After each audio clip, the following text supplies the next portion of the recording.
प्रणाम सब गोटे के। हम मंजू मिश्रा आइ अहाँ सबके बीच एकटा ब्राह्मण बाबू के गीत ल के एलौ हँ। तो चलू सब गोटा सुने जाओ। पैर ले खड़ मुआ ब्राह्मण कख लेल धनुषियाय ब्राह्मण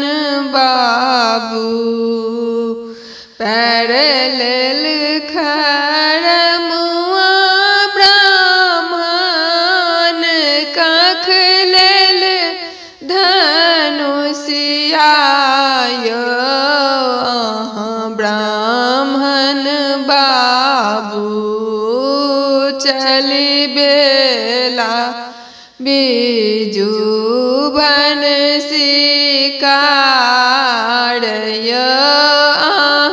ब्राह्मण बाबू चली गेला बीजू बन शिकार ब्राह्मण बाबू हरिनो ने मारै ब्राह्मण तितिरो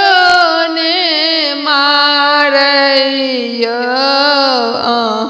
ब्राह्मण बाबू बिछ बिछ मारै छथि मयूर ब्राह्मण बाबू बिछ बिछ मारै छथि मयूर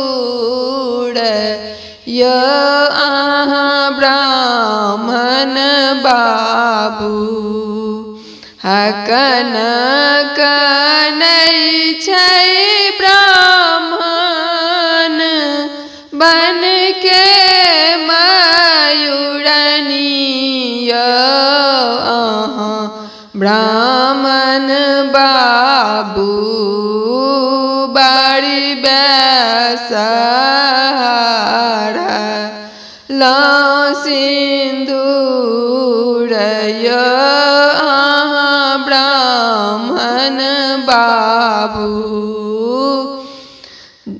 बड़ी बेसहार लौ सिंदूर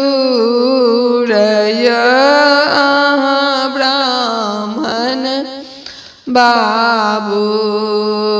जाव तोरा आगे मयूरनी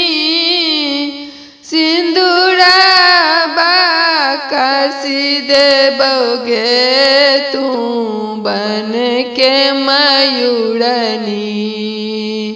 हमरा के की दे मदान गे तू बन के मयूरनी हमरा के की दे मदान गे तू बन के मयूरनी गाम के पश्चिम ब्राह्मण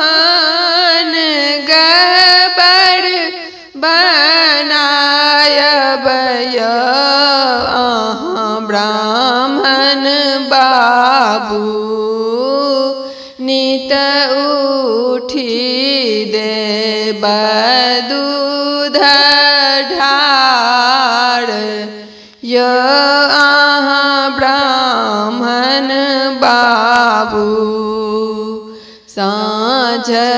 पड़ैते ब्राह्मण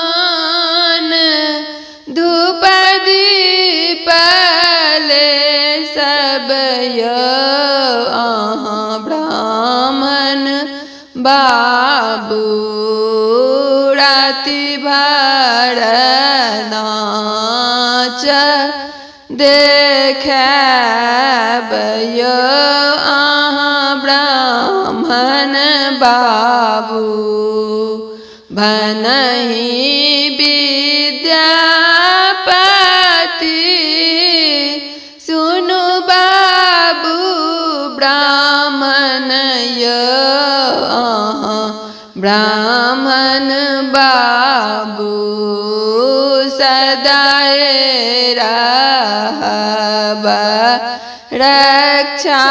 पालय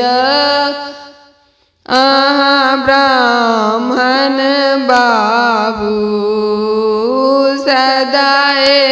रहब रक्षा पालय।